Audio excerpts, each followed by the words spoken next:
Namaste everyone. Thank you for joining in this video.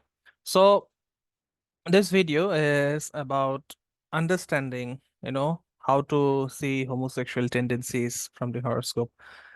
And the planets, two planets are actually said that they have homosexual tendencies, Saturn as well as Mercury. But when it comes to Saturn, we have to understand that Saturn is a planet which is very, very old. Okay. And in the BPHS, interestingly, Saturn has not been mentioned as a homosexual. Saturn is mentioned as an asexual. Okay. So there is a difference between the two words, homosexual and asexual.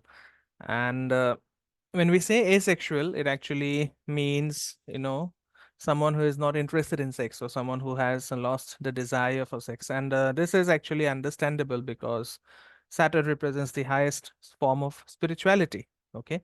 And that is the reason why we don't usually should not call Saturn as a homosexual planet. Now, coming to Mercury, Mercury is a planet which is regarded as a eunuch planet. Okay. And when we say homosexual, you know, we have to take two factors into consideration: the Rashi chart and the Navamsha chart. Okay, so when you look at a Rashi chart, Mercury's position is going to tell us whether the person is actually having homosexual tendencies. And then when we look at certain combinations in the Navamsha, or the D9 as we call it, that will confirm whether the person is actually going to be homosexual, or to the person is going to implement his homosexual desires. Okay. And just before I tell you the combinations, we have to understand that homosexuality is not a disease as many people commonly believe. It's a very natural thing to happen.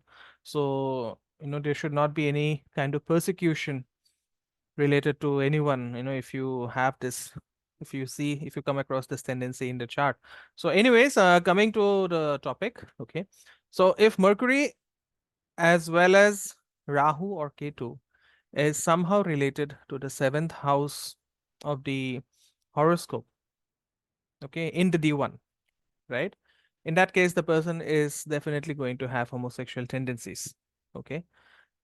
And the combination also goes that, if Mercury is not related, but the seventh lord is placed in a Mercury nakshatra, okay, along with, along with Saturn, right? In that case, the homosexuality tendency is going to be there in the person. Okay, even if Saturn does not join, even if the seventh lord is placed in Mercury nakshatra, the homosexual tendency is going to be there.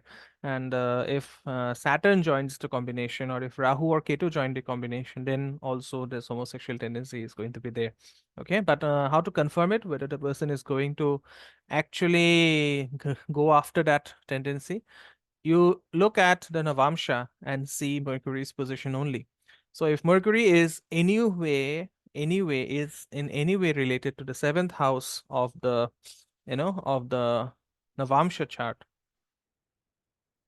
and if it joins either Rahu or Ketu or Saturn or all the three together, and all of them are influencing the Navamsha chart together, in that case, the person is going to, you know, go ahead with the homosexual tendencies or the homosexual desires. Okay, so two conditions have to be fulfilled. Mercury has to be related somehow to the seventh house of the Navamsha chart or the D9 chart, and that Mercury needs to have a relation, or the seventh house of the Navamsha chart needs to have a relation with either Saturn or Ketu or Rahu. Okay, so check it out. Okay, this is a very sensitive topic. All right, don't go around and start checking the charts of everyone saying that, oh my god, you have homosexual tendencies, you don't have homosexual tendencies. That is a wrong thing to do.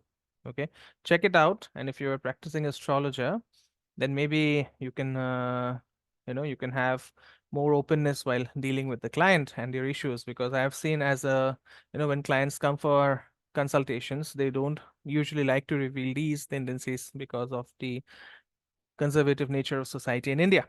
Okay, so you can be more open if you know these combinations. Maybe you can ask the client politely, and if the client refuses to answer, then obviously you move on with the other queries. So that's it from me in this video. If you think this resonates with with anyone, please leave behind your feedback in the comment section. And also please subscribe to the channel, like the content, and share it with your friends and family if you find it useful. And as always, I'll see you soon in yet another video. Namaste. Om Gurave Namaha.